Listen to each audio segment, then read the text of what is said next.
Welcome home, brave heroes. I'm Ash, this is HeroQuest, and today we're just gonna hang out. It's just gonna be super casual. We're just gonna have fun, we're just gonna relax, and we're gonna check out HeroQuest Solo Mode, a game mode by Gravaillon.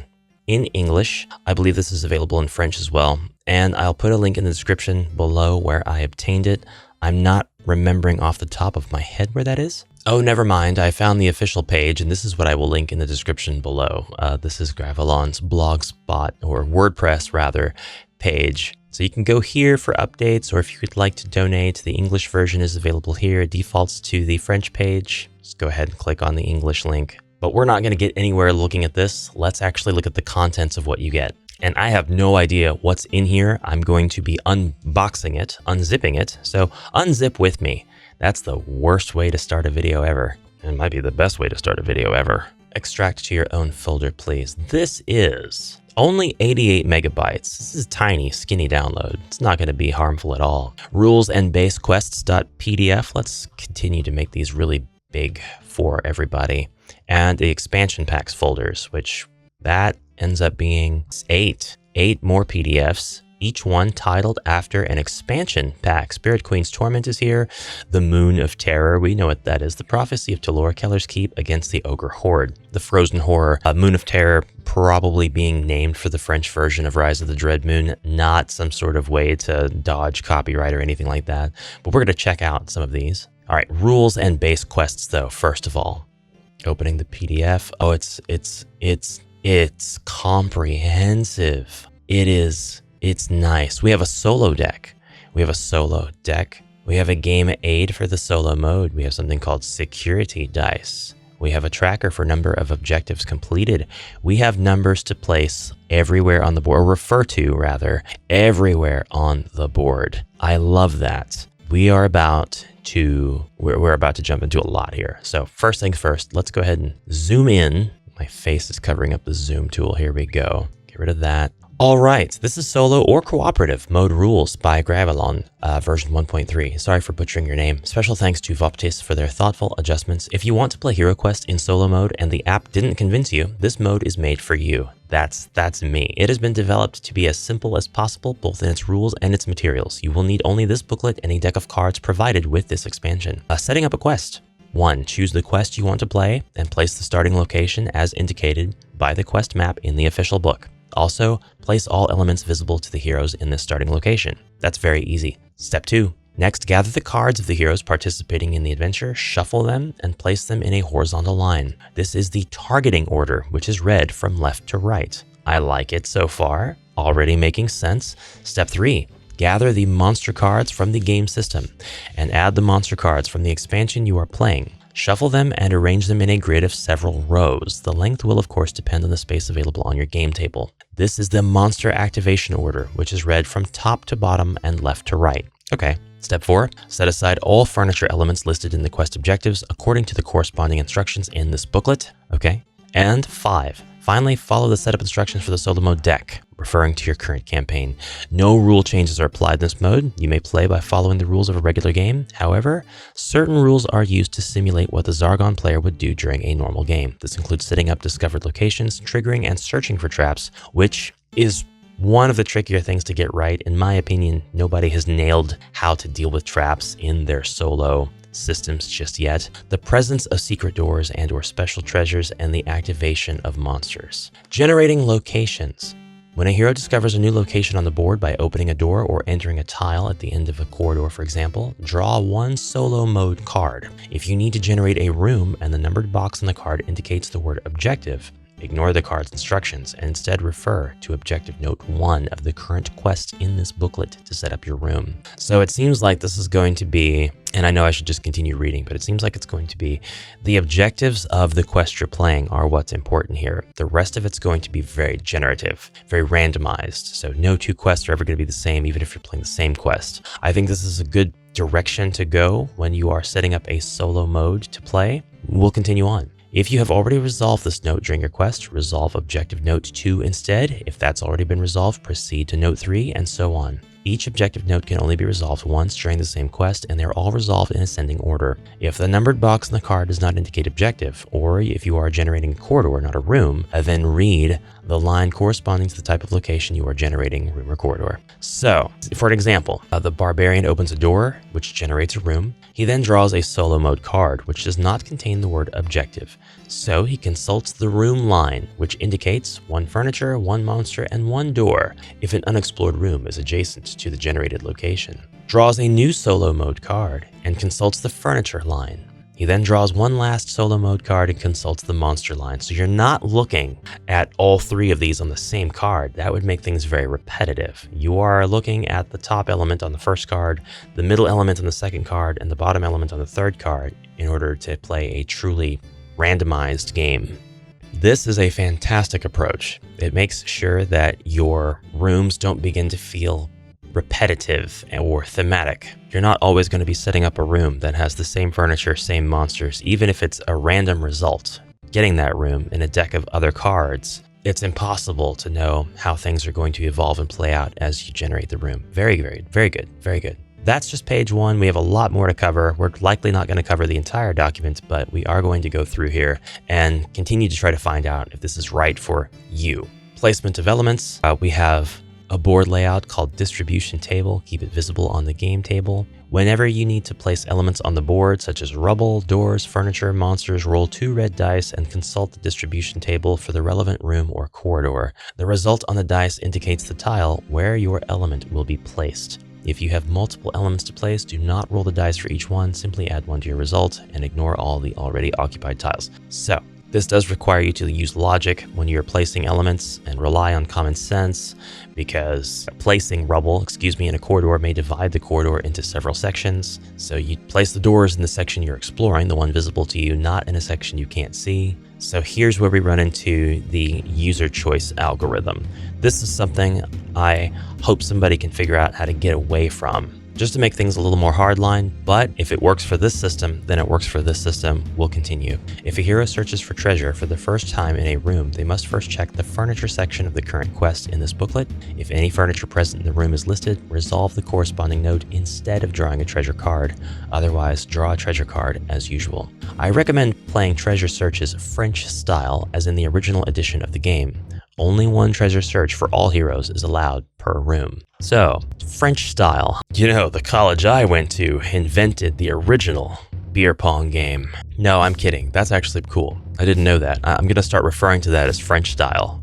A hero who searches for a secret door draws 1 solo mode card and consults the secret door line. If the card indicates the presence of a secret door, place the corresponding token in the location where the search was conducted, leading to a location of your choice. It can be a previously explored location, and the door will act as a shortcut. I like that. If the drawn card indicates none, there is no secret door, and as per the normal game rules, no secret door can be discovered in that location subsequently. So if the barbarian searches and there's not one, nobody else is going to find one either, because he's good enough at trying to find secret doors. Traps. When a hero rolls their movement dice, and they must do this every time they want to move, even if they believe they have enough movement points without rolling, if they roll doubles, they must draw 1 solo mode card and consult the trap line. Skip this step if the hero is already in a trap. If the drawn card indicates the presence of a trap, it activates on the hero's current tile and they immediately suffer its effects. Otherwise, nothing happens and the hero can proceed with their movement as normal. Searching for traps. When a hero performs a trap search, draw 1 solo mode card and consult the trap line. If this line indicates a trap, use the distribution table to place the trap in the location where the search is conducted. The trap must be placed on a tile not occupied by a hero.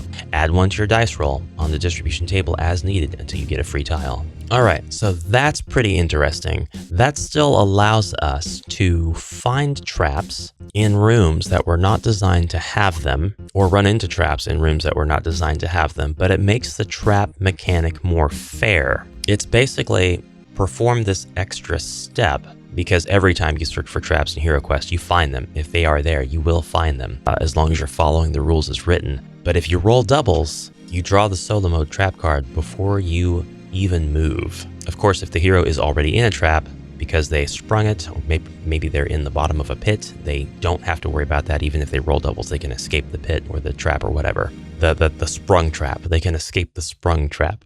Once the trap is placed, or if the card did not indicate a trap, roll 1 die referred to as the securing die. Place it above the solo mode deck, keeping the face showing after the roll. This die serves as a counter. If it drops to 0, it is removed from the game. As long as this die is in play, each time a hero rolls doubles on their movement dice, reduce the value of this die by 1 and do not draw a solo mode card to determine if a trap has been triggered. All right, so place the trap. Be careful not to fall in it or otherwise trigger it by stepping on that tile, and you roll a die. Let's say you roll a 6. That is 6 turns that a hero can roll doubles and not worry about a trap. And as far as I can tell so far, playing with these rules, if you don't roll doubles, you don't trigger a trap at all, which means there's no reason to search for a trap as long as the securing die is in play. I actually think there's something very interesting to that. Unless I'm misunderstanding something or something's gotten by me, I think that is a really interesting way to handle that. That's pretty cool, actually. Regarding trapped chests, here we go. Here's where it's going to throw me. When you open a chest and the note indicates that the chest contains a trap, if the securing die is in play, you have automatically detected it and can potentially disarm it to claim the contents of the chest. If the securing die is not in play, the trap activates upon opening and you'll suffer its effects. Important, unlike the normal game rules, you can perform a trap search anywhere, even in a location that has already been searched for that purpose. That's interesting too. So basically, you can do a trap search. The trap is placed. If you did find a trap, roll the securing die, place it on your card, and if you never roll doubles, you'll never run into a single trap the entire rest of that quest. Nope. Zargon's turn. If a securing die is in play, reduce its value by 1. That completely, all of you who paused the video to correct me, don't worry. I'm on board. I'm on the same page as you. Reduce the value by 1.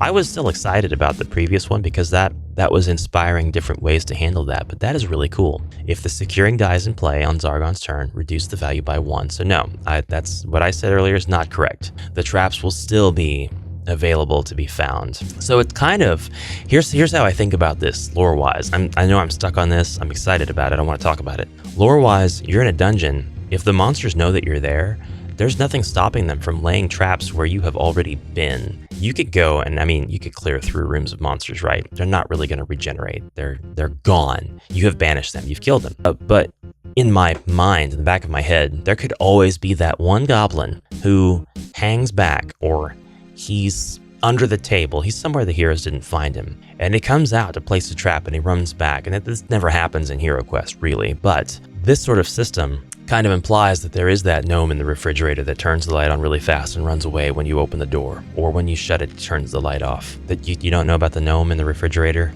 It's just me? Okay. Well, we'll pretend I don't want to incur the gnome's wrath, so I won't. We'll just pretend I didn't say that. If no monsters are in play on the board, draw 1 solo mode card and consult the event line. So we've talked enough about consulting the solo mode cards. I have to see what these look like. I know we're going to be looking at them a kind of out of context, but I gotta see. So this is a solo mode card. There are 9 of them, but they're numbered 2 through 10.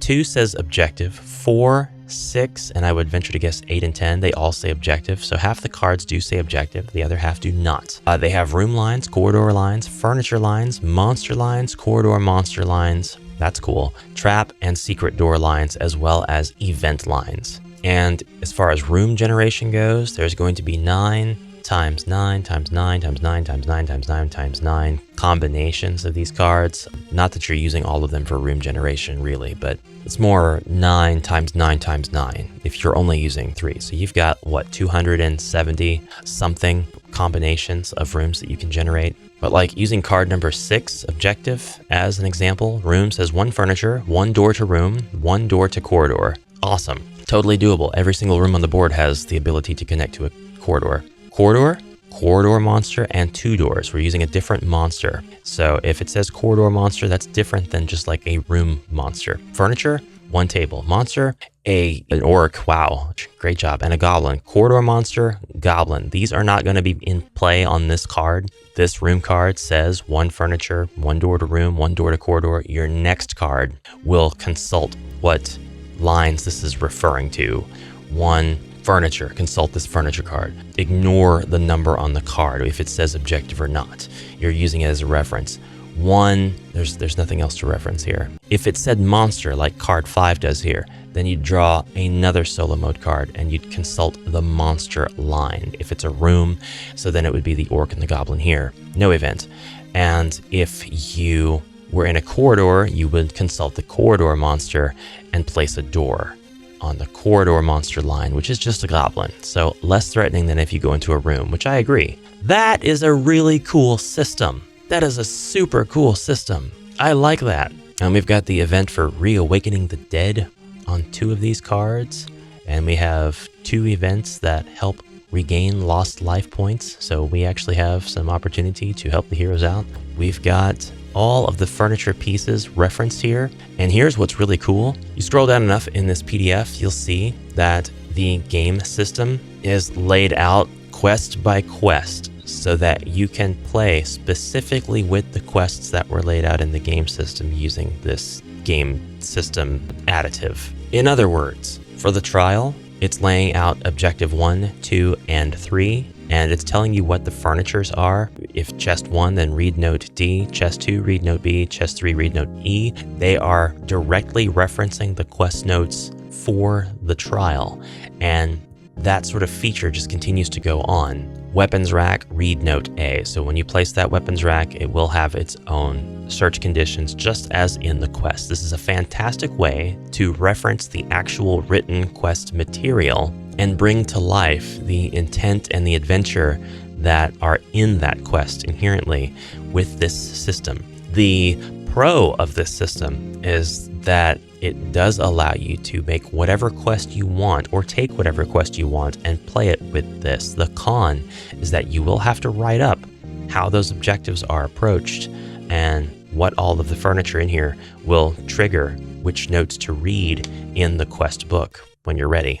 Or if there are other conditions that would cause the notes to be read from the quest to trigger during gameplay, then you'll have to take care of creating all of that with a little bit of ahead of time setup. You won't be able to just look at a quest like something from Mound of the Beastmen or Jungles of Delthrak or something, or one of the jam quests, and out of the box play it with the system. You would have to design a quest book in this solo mode to work with that. But judging how this is set up, there's not a lot of information in each section. We've got 2 quests, actually 3 quests right here, just in 1 page instructions. I would say that it is a very systematic, formulaic thing. It is very easy to put that together and suss out what the objectives are, and what furnitures would allow you to read what notes in the quest book. So I would say if you play with this for just a little bit of time, you should be able to, if you've created your own quest campaign for HeroQuest, you should be able to apply this game system to your own homemade expansion. And honestly, you should actually be able to use this guide for the game system as a jumping off point. You shouldn't even need to reference the PDFs that come with this, with the expansions. You should be able to just go ahead and apply the rules to your liking to them. But the work was done for you. So, I mean, why not? Why not consult the awesome PDFs that are with this to see how you play solo mode with that stuff? This is so cool. I would love to print this out on nice glossy paper and store a version of this with my new game system and my classic game system. And I can't think of higher praise than that. This is one of those things that I would keep, that I would actually pay money for. It's evident how much work went into this, not just in terms of the design and how everything is laid out, but the very clear language and all the things that could go wrong have been mitigated. Everything has been given careful consideration to work together. I've read ahead of this. You're going to have a little bit of editing jumps in the video. I've read ahead, and I'm really, really liking a lot of this stuff. I've landed on duplicate elements and material limitations, and just to read that to you verbatim, when you need to place an element but no longer have any in stock, like monsters, furnitures, token doors, whatever the case may be, place only what you can and ignore the rest. Always follow the order specified by the cards for generating your various elements. Excuse me, I've either had too much coffee or not enough. From left to right, an element indicated by an objective must always be placed. If necessary, remove elements from the game board to fulfill the requirement. Priority goes to those furthest from the heroes. If you do not have enough space and a location to generate all the requested elements, place what you can and ignore the rest. For an objective, you can enlarge a room by merging it with an adjacent unexplored room. Ignore the walls separating them. This will give you a much larger room to work with. So if you have to generate an objective that has all kinds of furniture, like the trial's main room, and you happen to be in one of the measly 2x3 rooms, this gives you a way to deal with that. It's a bad thing that it can happen, but it's a great thing, better than good, that the creator has found a way to address if it does happen. So that means your players, yourself, actually, you're not going to just be making a beeline to the center room if you want to play the trial. Now, the trial, out of all the quests, I have to use the trial because it is the best example for this. Out of all the quests you could possibly be playing, the trial is number one, the quest you have played the most. Okay? I don't care. And this actually gives you a new way to play the trial that will make it a surprise for you. You can be Zargon, and I mean, what I say still stands. You've played the trial more than any other quest. This actually puts what you think you know about the trial and flips it on its head. Now, you could run into those 2 Chaos Warriors. Where are they? They're actually not here in the objectives. Where did I see them? They're here. They're here in the solo deck, right here. If you draw 2 objective and you build your room out, and you're called upon to place the monster, and you draw a card to generate the monster, and it happens to be this one, your monster is 2 Chaos Warriors or 2 Dread Warriors. You could still run into that room in any quest, really, which kind of sucks, but you can actually draw this card, generate this room, this canonical trial room, the one that so many people die in, the one that I've died in so many times. It can be anywhere on the board. And the room with Varag the Gargoyle, this could be almost anywhere on the board. I'm hyped. Losing. If your 16 open doors are already on the board and you have not yet resolved your quest objectives, yes, this can happen. If you are really unlucky with your card draws, then the next room you explore after discovering a secret door, if applicable, will necessarily contain the final objective of your quest. This is not necessarily losing. This is just a way to say, yeah, look, you have done everything you can. So we're still going to give you a way to win this quest. There's not going to be any such thing as over exploration here. You'll still be able to get the opportunity to win. Your final objective is now here. Personal recommendations only has, I think, just one. Yeah, there's just one recommendation. Between quests, to slow down the hero's rapid progression, I draw only 4 random equipment cards, which are available for sale. Therefore, not all cards are available for purchase. This can also be applied to the Alchemist shop and the Mercenaries available from expansions. That's just a great idea in general. And if you take away anything from this video and you don't want to play solo mode, consider this way of slowing down your heroes from growing too fast. And that's it. You have it. You're set to embark on your solo or team adventure. You can play all the official HeroQuest quests released to date thanks to the adaptations provided in this pack. Yes, all of them. You will still need the original quest books, as the solo mode frequently refers to them. For example, you may sometimes be asked to consult a note such as Note B. That is a great thing because that means there's nothing here that is sketchy. There's nothing here illegitimate. You need the original quest materials. I cannot praise the design of this enough. And that's before we even get to the distribution. This was made to be freely available to players of the game. I don't know why I told you that there were only 10 cards, because there's an entire second page with 6 more, and there's the one. There's the one. Those of you who paused the video earlier to tell me that there were actually 15 cards numbered 1 through 15, you were right. I was wrong. I'm discovering that now. Thank you. It happens. It happens so many times in my videos. People are like, actually, that box that you're about to open contains a thing that you're saying is not in the game. And then they're like, edit, you opened the box and you found the thing that I was talking about. So I love that. Please keep doing that. I'm going to look at the game aid. It's on my computer, so maybe I can actually rotate it. Maybe I can actually, yes, I can rotate it. I thought that might be the refresh button. Number of objectives completed. Here's where the security dice goes. Hero's turn, activate each hero. Each one has a move action and an action. Any doubles rolled, reduce the value of the security dice by 1. If it's not in play, they draw a solo mode card and resolve the trap line, and resolve the following steps in order if you are Zargon. Super handy, helpful game aid for solo mode. And it looks like there's going to be a lot of stuff to read. There's really not that much stuff to read at all. This is page 1. This is page 2. This is page 3. This is page 4. And then it's on to the actual quests part and then the cards. All of your quests are covered in just 1, 2, 3, 4 pages, and then your cards. If you print anything at all out this month, this has got to be it. It's impressive work to see that this distribution table was created as well. It's not just mirror image from top to bottom. There are adjustments made to the numbers here, so it is different from place to place. Your left and right corridors aren't mirror images of each other. The numbers around the center room are not mirror images. Well, actually, it kind of is.